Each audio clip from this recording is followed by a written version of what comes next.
Students, welcome back to our channel. मैं प्रकाशनी Pandey, your teacher. Welcome to the study streak. आज हम समझा अभी तक अगर किसी ने मेरे चैनल को लाइक शेयर सब्सक्राइब नहीं किया है तो प्लीज़ आप लोग चैनल को सब्सक्राइब भी कर लीजिए और साथ में बेल आइकन पे भी प्रेस करिए। जिस तरह मैं आपको वीडियो बनाकर डालूंगी तो आपको नोटिफिकेशन भी मिल जाएगा इंस्टेंट मोमेंट पे। लाइव ले रही हूँ क्योंकि कल आपका एग्ज़ाम है कम्युनिकेशन स्किल्स का।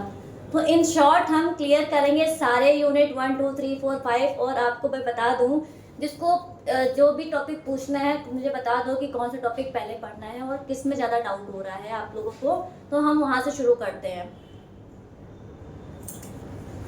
So let's start. हम पहले तो आपको मैं पेपर बता दूं, जो पेपर आपके क्वेश्चन पेपर्स आते हैं वो इस तरीके से आते हैं। आपको मैंने बताया था ऑलरेडी कि कैसे क्या होता है। हमारा part A, part B, part C and part D, 4 parts में सबसे पहले तो हमारा क्वेश्चन पेपर आता है। 4 पार्ट्स में जो क्वेश्चन नंबर ए का पार्ट होता है वो 1 मार्क्स का होता है, बी का 2 मार्क्स का होता है, सी का 2.5 मार्क्स का होता है, डी का 5 मार्क्स का होता है। ठीक है, आपके पास ऑप्शनल क्वेश्चन होते हैं इसमें भी, इसमें भी, इसमें भी और इसमें भी। ठीक है, ऑप्शन क्वेश्चंस में से आपको एक क्वेश्चन चूज करना होता है कि कौन सा क्वेश्चन करना है और कौन सा क्वेश्चन नहीं करना है।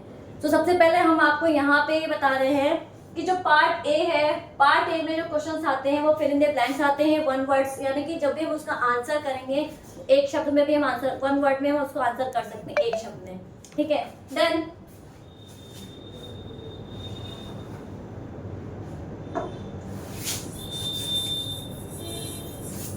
यहाँ पे ऊपर लिखा हुआ है fill the correct noun in the blank.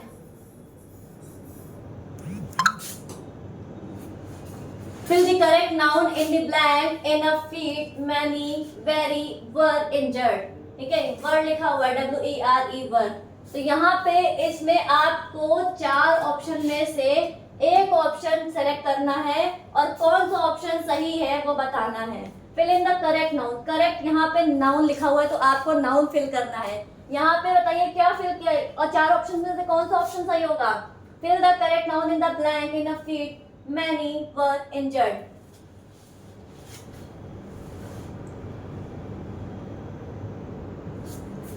यहाँ पे मैंने ऑलरेडी मार्क कर रखा है पीपल, यहाँ पे होगा पीपल, आपका आंसर होगा पीपल। ठीक है, नेक्स्ट हम बढ़ते हैं choose the correct noun from the verb. अब मैंने आपको क्लास में भी कई बार समझाया और इससे पहले मैंने क्लास ली तो उसमें भी बताया था और इससे पहले जो एग्जाम्पल आपका मैंने पेपर पूरा सॉल्व कराया था उसमें भी बताया था। You have to read question very carefully. जब तक आप क्वेश्चन को सही से रीड नहीं करोगे तब तक जो है ना सारी चीजें क्लियर नहीं होंगी आपको। ठीक है, जैसे कि अगर हम बात करें choose the correct noun from of the verb. Question समझ लो कि ये वर्ब दिया हुआ है, इस वर्ब में इसका करेक्ट नाउन क्या होगा। तो यहाँ पे गलती से वर्ब मत लिख देना, वर्ब ऑलरेडी दिया हुआ है, उसमें से करेक्ट नाउन क्या है वो बताना है आपको। तो करेक्ट नाउन इसमें क्या होगा, इनफॉर्मर, इनफॉर्मिंग, इनफॉर्मेटिव या इनफॉर्मेशन। तो करेक्ट आंसर होगा आपका इनफॉर्मेशन। ठीक है, then which of the following is uncountable noun. जो आपका यूनिट 4 है, जो यूनिट 5 है ग्रामर सेक्शन, तो ग्रामर सेक्शन में आपके नाउन है, पार्ट्स ऑफ स्पीच हैं, एक्टिव वाइज पैसिव वाइज है, ठीक है, इडियम्स एंड फ्रेजेस हैं। वो क्वेश्चन देख लो इस तरीके से पूछे जाते हैं। जो नाउन और प्रोनाउन और सेंटेंसेस और टेंस के जो क्वेश्चन हमने क्लासेस में करे हैं वो इस तरीके से क्वेश्चन पूछे जाते हैं। क्वेश्चन लिखा होगा identify the sentence,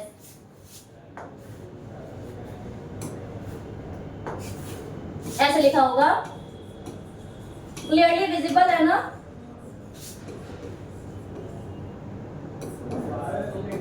identify the sentences. ठीक है, फॉर एग्जाम्पल यहाँ पे तुम्हें ऑप्शन में दो सेंटेंसेस दिए होंगे, लिखा होगा एक सेंटेंस एग्जाम्पल से लिखते हैं,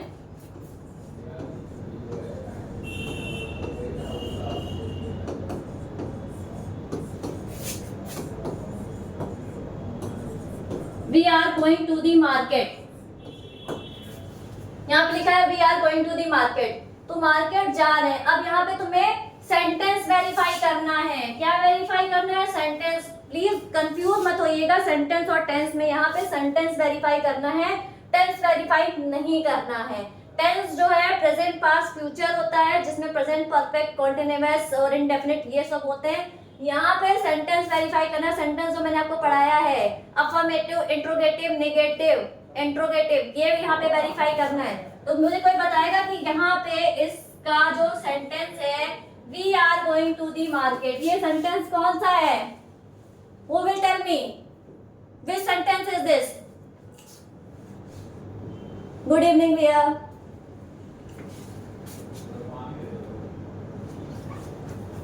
बेटा इंपॉर्टेंट क्वेश्चन ही बता रही हूँ नैतिक।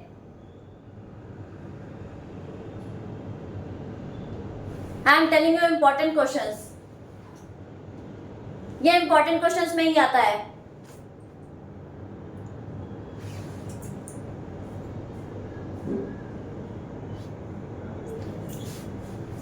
एनीवन? कोई मुझे बताएगा इसका answer? We are going to the market. इस तरीके से क्वेश्चंस लिखे होंगे और आपको यहाँ पे वेरीफाई करना है। तो आंसर इसका क्या होगा? कौन बताएगा ये कौन सा सेंटेंस है? ये अफर्मेटिव है, इंट्रोगेटिव है, नेगेटिव है या इंट्रोगेटिव नेगेटिव है? Which is this? बेटा कृष्णा अभी मैंने आपको क्लियर किया है, सेंटेंस बताना है, टेंस नहीं बताना है। आप मेजर मिस्टेक यहीं पे करते हैं बेटा आप लोग। Abhishek, this is totally wrong. I am not asking about the tenses. I am asking about the sentence. There is a difference between tense and sentence.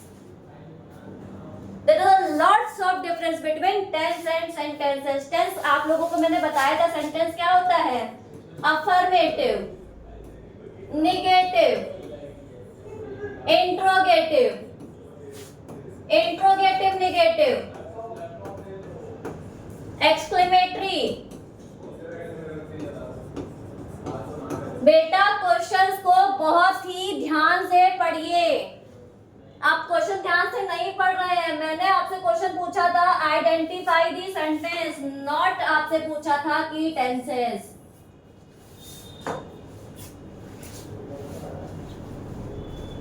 Sentence बताना है बेटा, ये अफर्मेटिव है कि इंट्रोगेटिव है कि नेगेटिव है कि एक्सक्लेमेटरी है कि इंपरेटिव सेंटेंस है। इन शॉर्ट आपको बताती हूँ, एफर्मेटिव सेंटेंस वो सेंटेंस होते हैं जो पॉजिटिव सेंटेंस होते हैं, जिनमें हम लोग बताते हैं कि किस तरीके से सेंटेंस, जो सिंपल सेंटेंस कहे जाते हैं वो अफर्मेटिव सेंटेंसेस होते हैं जो पॉजिटिव वे करते हैं। जैसे ये हमारा जो सेंटेंस है, दिस इज अफर्मेटिव सेंटेंस, जो मैंने यहाँ पे बनाया है ये अफर्मेटिव सेंटेंस है। तो आपको आंसर में यही लिखना है, दिस इज अफर्मेटिव सेंटेंस, और आपको मिल जाएगा एक number, 1 mark. You will get the 1 mark instant. ठीक है? Then नेगेटिव क्या होता है? नेगेटिव सेंटेंस वो होता है जिसमें नॉट लग जाता है, उसको नेगेटिव सेंटेंस कहते हैं। शॉर्ट पढ़ा रही हूँ, फटाफट ध्यान से देखो। नेगेटिव सेंटेंस उसको कहते हैं जिसमें नॉट लग जाता है। For example, we are not going to the market, we are not going to the market।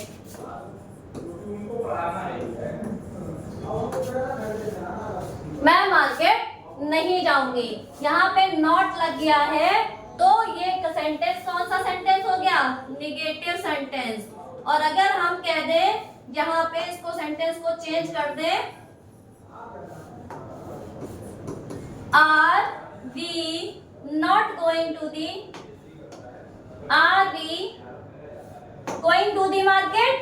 और यहाँ क्वेश्चन मार्क, तो ये हो जाएगा इंट्रोगेटिव सेंटेंस।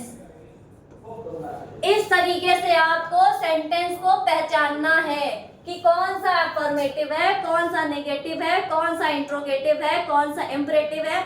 इंपरेटिव सेंटेंस वो सेंटेंसेस होते हैं जहां पे हम एडवाइस देते हैं, ठीक है, ऑर्डर देते हैं, हम किसी को एडवाइस करते हैं, ठीक है, उन्हें हम कहते हैं इंपरेटिव सेंटेंस। और एक्सक्लेमेटरी सेंटेंस वो सेंटेंसेस होते हैं where we are expressing our emotions like shocking, surprising, वो होता है एक्सक्लेमेटरी सेंटेंस। और पूरे सेंटेंस के एंड में एक्सक्लेमेशन मार्क लगा होता है, सेंटेंस के एंड में एक्सक्लेमेशन मार्क लगा होता है, उसको कहते हैं, पानी भी दीजिए इसमें, उसको कहते हैं एक्सक्लेमेटरी सेंटेंस। ठीक है, is it clear to you?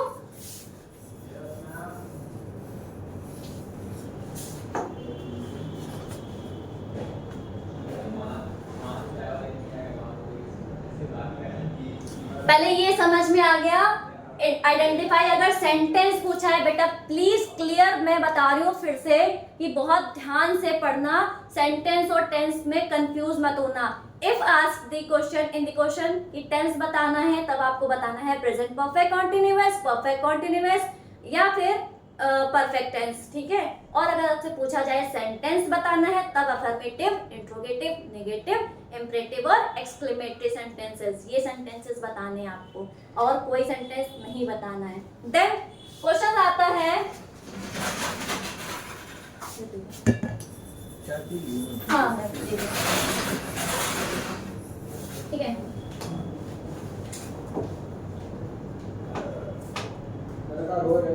देखो यहाँ पे लिखा हुआ है fill in the blanks with suitable words।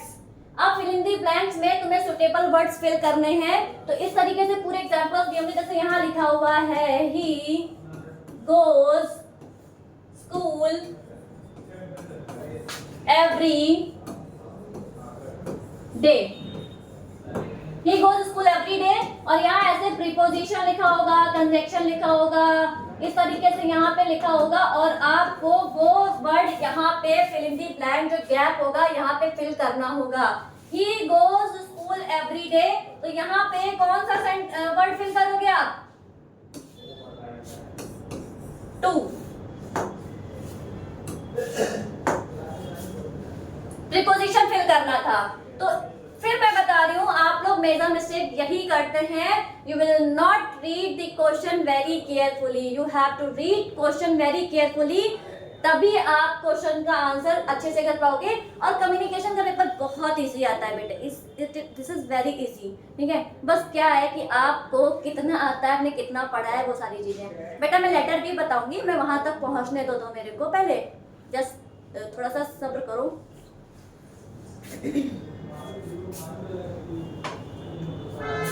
Okay, one word substitutions आते हैं। वन वर्ड सब्स्टिट्यूशन क्या होता है बेटा? वन वर्ड सब्स्टिट्यूशन वो होता है अनेक शब्दों के लिए एक शब्द। यहाँ पे लिखा है a government by the people, a government by the people अगर लिखा हुआ है तो इसको वन वर्ड में हम क्या बोलेंगे? इसको वन वर्ड में मैंने क्लास में बताया भी था उस दिन लास्ट में। वन वर्ड में इसको क्या बोलेंगे? डेमोक्रेसी। क्या बोलेंगे इसको? डेमोक्रेसी। और आप लोग मुझे बताइए, जिसका पति नहीं है उसको इंग्लिश में क्या कहेंगे?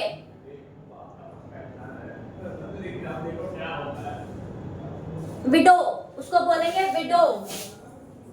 इस तरीके से वन वर्ड्स आते हैं। कम से कम एटलीस्ट इतना क्वेश्चन तो कर लेना ना, ये सब मत छोड़ना, एक एक शब्द वाले क्वेश्चन प्लीज मत छोड़ना। इस तरीके से क्वेश्चन आते हैं। इडियम्स आते हैं बाय हुक और बाय क्रूक। ये लिखा हुआ है बाय हुक और बाय क्रूक। बाय हुक और बाय क्रूक का मतलब क्या होता है? It's mean by any means fair and unfair. By hook मतलब तुम्हें, वो कहते हैं ना कि तुम्हें करना है काम, अब चाहे ऐसे चाहे वैसे। बाय एनी मींस, अब चाहे ऐसे करो चाहे वैसे करो, अनफेयर हो चाहे फेयर हो, तुम्हें ये काम करना ही पड़ेगा। This is the meaning of by hook और बाय क्रूक। ये इडियम्स होते हैं। ठीक है, बाय एनी मींस, फेयर और अनफेयर।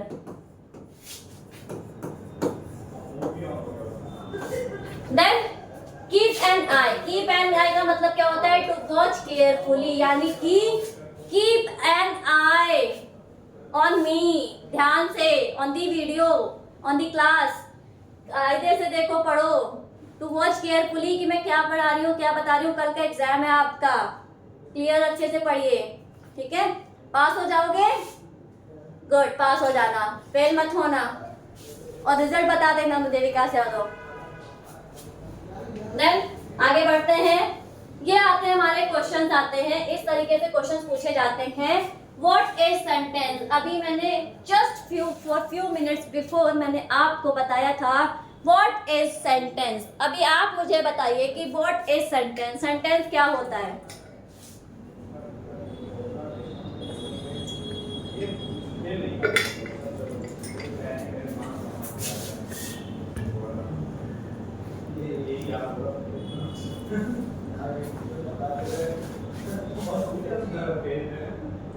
रिज्यूमे क्या होता है, सीवी क्या होता है, मैं ये कंप्लीट कर लूँ, जस्ट थोड़ा सा मुझे टाइम दो, मैं बस अभी अपनी 4th यूनिट पे आ ही रही हूँ, फटाफट मैं क्लियर कर दूंगी what is resume and all सारी चीजें, ठीक है।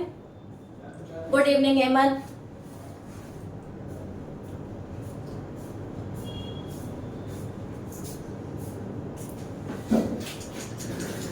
देखो व्हाट इज सेंटेंस, मैंने अभी आपको बताया था सेंटेंस क्या होता है। Which word makes complete sense is called sentence. Am I repeat again? Listen to me. Which word make complete sense is called sentence. Correct Harshit, this is a totally correct answer.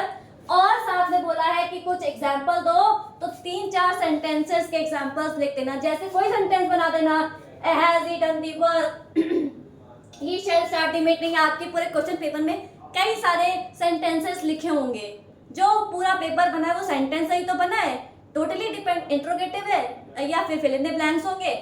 हम तो कह रहे हैं इतना दिमाग लगा लेना, paper से 2-4 सेंटेंस के एग्जांपल्स लिख देना अगर सेंटेंस पूछा जाता है। ब्लैंक मत छोड़ना जिनको कुछ नहीं आ रहा है, इतना ज्यादा ज्ञान नहीं दे पाऊंगी और इससे ज्यादा इजी तरीका नहीं बता पाऊंगी पास होने का, ठीक है। 2 नंबर मिल जाएंगे तुम्हें।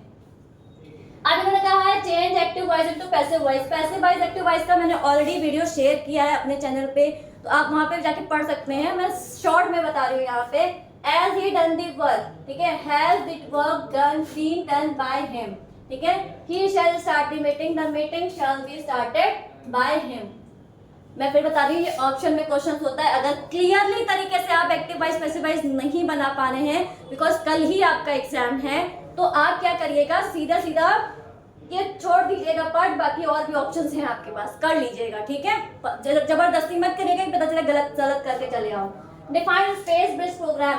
स्पेस बेस्ड प्रोग्राम क्या होता है, मैंने ये भी बताया था। स्पेस बेस्ड प्रोग्राम उसको कहते हैं जो टोटल 5 कंट्रीज ने, हमारा यूनिट 3 का 2nd चैप्टर है जिसमें बताया गया है, 1st चैप्टर है ऑन कम्युनिकेशन, कि स्पेस बेस्ड प्रोग्राम क्या होता है। स्पेस बेस्ड प्रोग्राम वो है जो 5 कंट्रीज ने मिल करके एक कम्युनिकेशन को बिल्डअप करने के लिए, उसको आगे बढ़ाने के लिए एक प्रोग्राम रेडी किया था, उसको स्पेस बेस्ड प्रोग्राम कहते हैं, जो कि सैटेलाइट के द्वारा स्पेस पे लगाया गया है, ठीक है, उसको कहते हैं space based programme.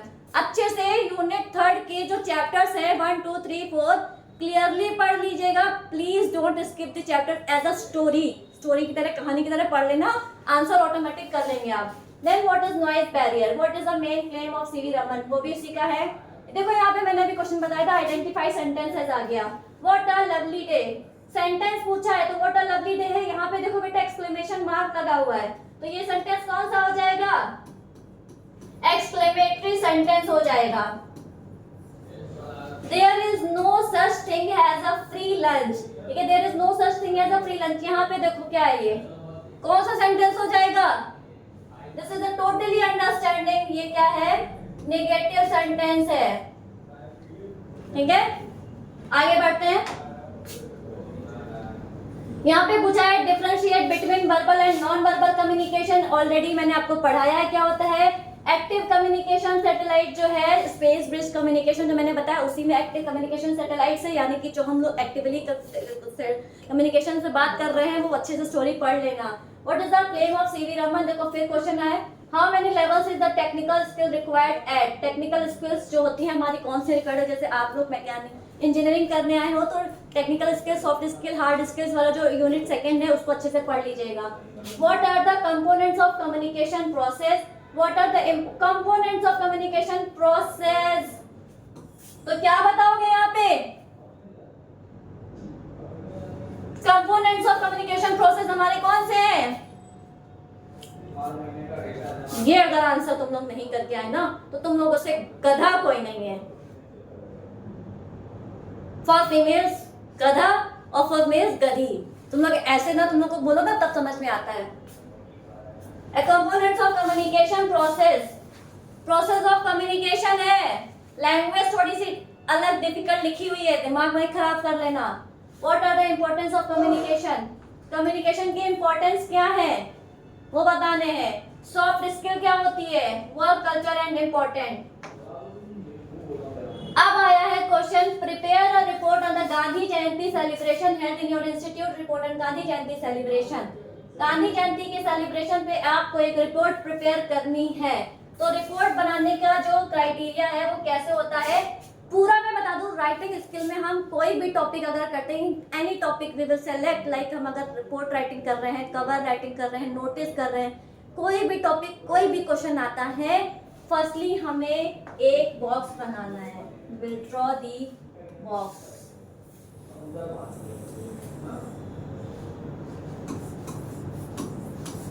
Report writing, report writing किस पे लिखनी है हमें, गांधी जयंती सेलिब्रेशन। तो रिपोर्ट राइटिंग कैसे लिखी जाती है ध्यान से देखो।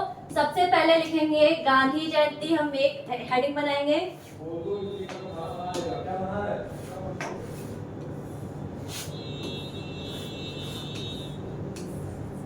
कैपिटल में लिखेंगे, ठीक है, गांधी,